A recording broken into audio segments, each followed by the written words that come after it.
Jefao Radio presenta A la Redonda, temas desde todos los ángulos. A la Redonda, con el equipo de la revista Jefao.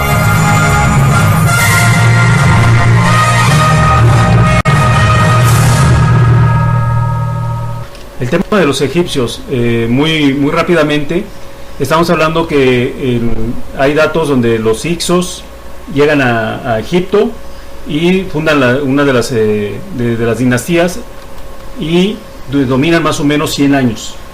Estos 100 años, algunos fundan las dinastías que dan un auge y que supuestamente después Ramsés, cuando llega Ramsés a gobernar, lo saca a los hicsos y ya desaparecen.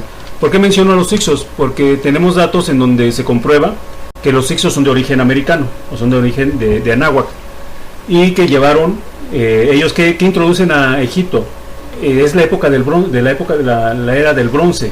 O sea, si ven Sumeria, vinieron según esto a Sudamérica y introduce y aparece la época del bronce. Cuando entran los hicsos, aparece la época del bronce, pero además llevan el uso del caballo, el tiro de carros de 2 ruedas por caballos, y lo hacen ver como pues una corriente muy importante en donde por eso dominaron al nativo egipcio. Entonces, pero ahí lo curioso dentro de los datos es que dicen, bueno, ahí se corta la época Ixa y empieza a resurgir las nuevas dinastías cuando aparece Ramsés, el Ramsés I, Ramsés II y III. Pero volviendo al libro que mencionábamos de antiguas, traduciéndolo, antiguas colonias en América, de Frank Joseph, en inglés The Lost Colonies of the Ancient America, de Frank Joseph, él menciona que Ramsés III viaja a América. Entonces, ahí un poquito donde está ese como los historiadores clásicos o tradicionales nos dicen que se corta la relación. Realmente no es así. Y él menciona que llega a la parte de América que lo conoce como las tierras. Bueno, ahorita encuentro el dato, pero vamos a hacer un poquito de lo que el concepto en el siglo III, más o menos es simultáneo a la parte de Sumeria, en donde los seguidores de Horus, conocidos como Amsu-Ar, ellos son pueblos que llegan a la parte del Nilo, empiezan a crear las grandes civilizaciones como es la egipcia, y dicen que llegaron de un montículo primordial, o sea, una montaña, y que además ellos esto lo citan en el libro de los muertos, en su libro sagrado de los muertos, y en esta llegaron a esa isla que era de una sabiduría profunda, que era conocida como Shekeret Aru, y que menciona que ahí ellos llegaron a un lugar de juncos, de cañas. El autor lo relaciona igual otra vez con Sudamérica, porque él se enfoca mucho al aspecto de Sudamérica, y habla de un aspecto de que los egipcios tuvieron que haber hecho las embarcaciones con juncos para poder trasladarse al continente americano.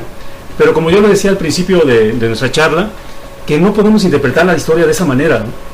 O sea, el concepto de juncos en la filosofía, religión antigua de Anáhuac, habla de la unión, de un concepto de unión. Es el Tule, es la fundación de la ciudad, de la fundación Tula, la fundación de la capital, del imperio. Entonces ahí, ¿qué es lo que nos está diciendo? Pues y que como antecedente nos está diciendo que ellos descienden de la montaña. El concepto de montaña también es nación, es capital, es donde se confluyen todos los poderes, de acuerdo a nuestra filosofía de Anáhuac. Entonces está hablando de otra cosa, ¿no? Está hablando que llegaron a esas grandes regiones y que fundaron ciudades. Pero algún dato ya porque ya estamos cercanos al término de nuestra charla, algún dato interesantísimo que marca el... ¿Qué te parece, ingeniero, si hacemos una pausa para darle emoción al asunto y nos vamos a una pausa musical y regresamos, pero nos quedamos en esto, ingeniero? Muchas gracias. Regresamos a nuestro programa A la Redonda. Ingeniero, nos habíamos quedado en suspenso. Sí, así es. Y es un dato muy muy interesante, es impactante, ¿no?, el que voy a mencionar, pero un poquito regresando al dato que no me acordaba, ¿no?, de cómo le llamaban Ramsés III, a qué lugar viajó, y era conocido como Punt. Entonces, un investigador pakistaní, dentro de todo lo que estuvo haciendo y que fue reconocido por la Real Academia de las Bellas Artes en su país, o sea, no es una persona que, oye, es que lo dijo alguien que se le ocurrió, no, una persona seria en su país y que lo reconocieron, que se llama Haras Boy, con H entre la B y la O, afirma que la presencia egipcia en Perú fue importante. Ellos lo mencionan. ¿Se acuerdan que cuando empezamos en Sumeria se habla de las construcciones del Ziggurat? Y que esto se encontraron las primeras construcciones más antiguas en América, en la zona de Perú, que son las la construcción piramidal escalonada. Ahora resulta que también los egipcios pues, llegaron y dieron su influencia, ¿no? Bueno, aquí habla que el sitio conocido como preincaico de Huasca de los Reyes, en el Valle de Moche, ahí el aspecto arquitectónico es exactamente la misma disposición que se encuentra en Medinet Habu, en el Valle Superior de Nilo, que fue construido por Ramsés III. Entonces, y que ahí ven que en esa zona de Huasca, en lo que se puede observar, hay construcciones de 2 torres gemelas que están flanqueando la entrada a esa zona. Aquí le llama la segunda corte, y que es exactamente como los pilotes de Medinet Habu. Entonces es una reproducción de una ciudad que llevó realmente, aquí nos atrevemos que Ramsés se llevó a Egipto viéndolos en la zona inca, porque pues, sí se aparecen muchas construcciones de ese tipo en la zona inca, en la zona pre-incaica, y nada más en Egipto aparece en esa parte en particular, ¿no? O sea, es la congruencia o la incongruencia que hemos visto. Pero hay un dato importantísimo que se encuentra, es que en Egipto aparece el maíz en la época de Ramsés III. Muchos sabemos, y también lo hemos mencionado en nuestras charlas, que había, de hecho hay el número de la revista que los aztecas comerciaban con los egipcios, uno de nuestros números de la revista, y que habla sobre la coca y el tabaco, que se encontraron en varias momias, desde niños, personas adultas, en los enterramientos se encontraron vestigios de coca y de tabaco. Entonces hasta ahí nos quedamos. Bueno, pues partimos. Pero hay un investigador en donde encontró la mazorca de maíz. Ahí, haciendo un paréntesis, sabemos que en India también los investigadores hindús han llegado a la conclusión de que la mazorca o el maíz estuvo presente en su cultura con las deidades de la fertilidad. Y de hecho ustedes pueden buscar así como tal en internet, en donde hay una deidad que tiene una mazorca en sus manos, y es una deidad que representa lo que es la fertilidad. Entonces, y que es una de las principales festividades en India actualmente. Entonces, ¿qué pasa? Aquí en este caso, ahora volviendo a lo que es Egipto, se encontraron vestigios en rollos, en templos, en tumbas de hace aproximadamente 4000 años, mazorcas de maíz que no hay duda que son de origen americano. Y además que los egipcios no solamente encontraron que ahí había maíz en esos grabados, en esos papiros, sino que lo cultivaban. En Egipto se cultivaba el maíz. Esto fue citado por el doctor Thompson, que en una investigación en conjunto con expertos de arte del Museo Metropolitano de Nueva York y del Museo Nacional de Escocia, en lo que es el templo de la reina Hatshepsut en Der el Bahri, cerca de Tebas, en donde muestran que las ofrendas religiosas a esta reina está el maíz. Pero no solamente está el maíz, están otras plantas americanas, está la piña también. Y sabemos también en otro número de nuestra revista, que es la relación, existieron relaciones entre romanos y aztecas, habla que en las pinturas de Pompeya está claramente ahí marcada la piña. Y con ello, pues estamos hablando que estos investigadores llegaron a una conclusión muy interesante. Estamos hablando del año, más o menos hace unos 3.000 años, 3.500 años, en tiempo continuo, que el maíz de América, que fue introducido por Ramsés III a Egipto, es mucho más resistente que el trigo, la cebada y el mijo. Y eso actualmente está comprobado. El maíz es un alimento fundamental en la era moderna. Entonces estamos hablando por qué somos, o por qué el imperio azteca fue amo del mundo. Con esto pues termino esta intervención, que me parece interesantísima. Un hecho significativo que menciona la sabiduría náhuatl, no recuerdo dónde está escrito, pero está, que dice que el país o la región del mundo que tenga la capacidad de producir maíz, o sea, quien sea productor número 1 de maíz en el mundo, ese es imperio. Es un hecho. Ahorita los grandes países, estamos hablando de Rusia, Estados Unidos o otros países que también le compiten, tienen grandes extensiones de maíz, son grandes productores de maíz, y se supone que en la actualidad el país que produce más maíz es Estados Unidos. Y esto significa que esa sabiduría antigua, pues aunque parezca mentira, todavía se vive, todavía existe y se maneja prácticamente de la misma manera. Por eso, por ejemplo, hablando de de esta época contemporánea, hablando de Estados Unidos no puede prescindir en sus alianzas de América del Norte para, digamos, continuar con su hegemonía. No puede prescindir ni la ayuda de Canadá, ni mucho menos del apoyo y respaldo de México. Sin México, Estados Unidos y Canadá están faltos de presencia mundial, y lo que se ha observado a nivel de trabajo en esos dos países se quedaría sin corazón, sin alma, porque ellos se han dado cuenta que el mexicano que trabaja y vive en esos países es más productivo, o sea, genera más dinero, mueve más dinero, pero además es más estable. O sea, los mexicanos en esos países son estables, o sea, llegan, forman sus familias y comienzan a crecer, pero mueven mucho dinero. En cambio, sus connacionales pues son muy, digámoslo así, son más inestables, porque algunos de ellos tienen esa política de no tener hijos, otros les gusta viajar, otros más mueren jóvenes, porque acuérdense que realmente la mortandad en Estados Unidos es muy alta. Muy poco se habla de eso, pero como decía un investigador, es como si 3 torres gemelas estallaran diariamente. O sea, son miles de muertos diario, millones de muertos, creo que le llegan al 1.000.000 de muertos al año. No me hagan caso.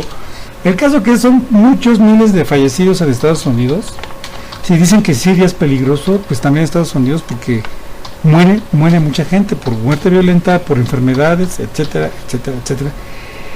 Y en este caso, la presencia de los mexicanos en Norteamérica ha sido fundamental para poder sostener sus economías, con todo y que puedan llegar con defectos, o que puedan mandar sus remesas a países de Centro, Sudamérica y México. Es fundamental que Estados Unidos no prescinda del respaldo y apoyo de México. Y bueno, trasladando esto a lo que estamos hablando de México, los aztecas, amos del mundo, pues también nos referimos a eso. O sea, realmente no conocemos la presencia azteca en el mundo, no porque no haya datos, sino porque, como comentaba el ingeniero, la historia está como no se permite que históricamente existan contactos entre civilizaciones tan distantes como América y Asia, ¿no? Hay autores, como que usted comenta, ingeniero, que sí se atreven a decir. Lo que pasa que Ramsés vino a América por esto, y hay gente, como usted comenta en su Gilgamesh, pues se supone que Gilgamesh, prácticamente por los datos que usted comenta, pues viajó a México, concretamente al valle, a la cuenca del Valle de México. Y usted comentaba hace rato que la palabra, que el monte de los sustentos, aquí hay una palabra en México que se llama así, que es algo así como Tonacatecutli, el monte de los sustentos, o con Tonacatepetl, que es el estado o monte de los sustentos. Entonces vemos que la religión, la economía, el lenguaje, el significado de las palabras prácticamente es el mismo aquí en todas partes del mundo. No solamente nos estamos refiriendo a la época de los sumerios, sino en épocas contemporáneas. La revista Jefa últimamente ha estado tratando de hacer en sus últimos números de la revista ha tratado de hacer un compendio. Ya lo había hecho, pero nuevamente está tratando de que en ese compendio se muestre la presencia mundial de lo que es la cultura antigua mexicana. Por ejemplo, se dio a conocer la palabra ario, que estaba asociada con la región persa y con la India, ¿no? La palabra. Pero también y con lo que es los nazis, ¿no? Del nazismo. Supuestamente ellos eran supremacistas arios, y también últimamente tiene que ver con la raza aria, ¿no? Pero se dio a conocer, la revista que fue de conocer que ario tiene que ver con la palabra que es un guerrero sacerdote, o sea, ario o ario, o sea, el que hace la guerra, pero también es filósofo, o sea, el guerrero sacerdote. Y este es un concepto perfectamente náhuatl. O sea, aquí en América el guerrero sacerdote es el eje fundamental para expandir la ideología. Ya lo ha sido a través de las eras de Anáhuac. Ha sido fundamental la presencia de esa figura del guerrero sacerdote en todo el mundo para poder llevar la cultura a todo el mundo. De hecho, ahí precisamente en Irán podemos ver estos personajes que tienen alas y cuerpo cuerpo humano y cabeza de águila, o alas de águila y cabeza humana. Bueno, pues estamos hablando de lo mismo, del guerrero sacerdote, del ser dual. Y aquí tenemos que hablar necesariamente de la figura dual que implica la entidad regidora del mexicano. El señor Huitzilopochtli es dual, o sea, enseña lo que es el arte de la guerra, pero también enseña lo que es el arte de la liturgia, el arte de la devoción. Por eso es contradictorio que al señor Huitzilopochtli se le diga que es el señor de la guerra, pero se le simbolice con un colibrí, que prácticamente pues resulta, comparado con un águila o un jaguar, como que menos agresivo. Pues tiene que ver con eso, que tiene que ver con la propiedad dual del señor Huitzilopochtli, que es la persona que enseña el arte de la guerra, pero también es quien te enseña el arte de la devoción. Este es el colibrí. Vemos cómo esa cultura antigua azteca ha estado presente en muchas partes del mundo, y su presencia sigue latente, o sea, existe aunque no es notorio. Pues ingeniero, ¿qué le parece si vamos a las conclusiones? ¿Con qué le gustaría concluir? Sí, Francisco, pues muchas gracias. Pues a mí me gustaría concluir brevemente que nuestra cultura de Anáhuac, lo comprobamos ahorita con estos datos que vertimos en nuestra charla, de que ha sido de miles y miles de años, hablando de este quinto sol en donde estamos, y que para entender mejor por qué hay esa presencia, porque sí nos hemos topado durante todo este tiempo donde el que menos conoce la historia de su país o del continente americano es el americano, ¿no? El americano nativo. Y peor aún, hablarles de que hubo una presencia mundial, pues todavía hace más cortocircuito en nuestras mentes incipientes en este conocimiento de la historia. Pero sabemos que la historia la tenemos que interpretar de diferentes maneras, y la forma más acertada es de que hay metáforas dentro de la historia, hay datos reales dentro de la historia, y que por eso hablamos de los aztecas. Vuelvo a reiterar en ese sentido, los aztecas es una corriente filosófica religiosa que se expande a través del mundo y en la cual está basado el valor hombre. ¿Qué quiere decir? Que lo principal es que el hombre sea el eje central, que tenga todos los elementos básicos para poder tener una superación, lo que se conoce como corrientes solares en el mundo, y que ya con todos los datos que dimos de Sumeria, de Egipto en particular, porque podemos haber nombrado muchos otros casos, y fue una época particular también donde hubo esa presencia, vemos que México siempre ha dado cosas. Hay un autor que se llama, un pequeño libro que editó Excelsior en el siglo pasado, en que habla dádivas de México al mundo, y pues ahí nos expone todo lo que México dio en la época antes de la llegada del invasor, y que actualmente somos usufructuarios de las mismas. Entonces, con esto quiero concluir de que somos una cultura milenaria y que en su momento tuvo un dominio y predominio mundial. Este es ingeniero, aquí en los controles nos ha acompañado, controles de internet, nos ha acompañado nuestro amigo Tenoch. A ver, compañero, ¿quieres dar un comentario final? Se me hizo que estuvo muy interesante todo lo que se dijo en este tiempo sobre la cultura, y fueron muchos datos interesantes que nos ayudan a saber más sobre lo que ha pasado. Gracias.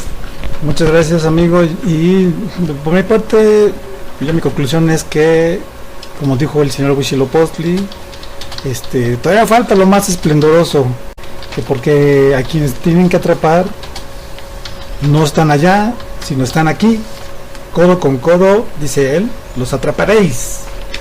Esa alegoría es muy importante, porque hablaba de los mundos que vivimos del mundo que vivimos actualmente, donde pues es un mare magnum, es un marasmo de ideas, de cosas, estamos por todos lados y no le encontramos pies ni cabeza.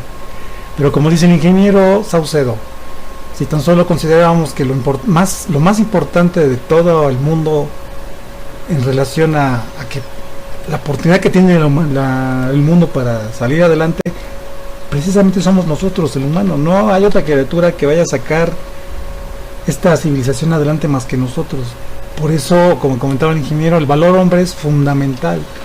Si nosotros ya perdemos de vista el valor del ser humano por ser humano, y siempre anteponemos el valor monetario, el valor económico, pues no vamos a encontrar ni pies ni cabeza ni rumbo a lo que hacemos. Por eso es muy importante, y eso lo enseñaron los antiguos americanos, los mexicanos o aztecas, que siempre el humano debe tener un rumbo, y para encontrar ese rumbo debe encontrarse a sí mismo dentro de sí, debe conocerse, debe saber quién es, como dice la alegoría, debe darse un rostro y un corazón, porque nace sin él. O sea, y esta sociedad así es, o sea, como ya no tenemos una cultura que nos vaya diciendo para dónde ir, o sea, para dónde superarse, cómo superarse, todos en general estamos así, no tenemos rostro ni corazón, somos como una especie de caricatura. O sea, todos nos parecemos, todos somos igualitos, pero somos la caricatura comparado con esas civilizaciones de lo que quizás algún día fuimos, y lo que lamentablemente estamos algo lejos de volver a ser. Pero todo está en nosotros mismos. Entonces invitamos a todos los escuchantes, radioescuchas, a que vengan aquí a Valderas 44, despacho 121, en la Colonia Centro, en el Distrito Federal o Ciudad de México, y que nos visiten y podamos platicar. Y estamos a sus órdenes en Facebook, estamos a sus órdenes también en Twitter, en la página revistajefao.com, y por supuesto que a los teléfonos 55 12 94 42, únicamente de lunes a viernes a partir de las 3 de la tarde. Pues por mi parte eso es todo, y que sigan disfrutando su excelente tarde. Esto ha sido su programa A la Redonda con los aztecas, amos del mundo.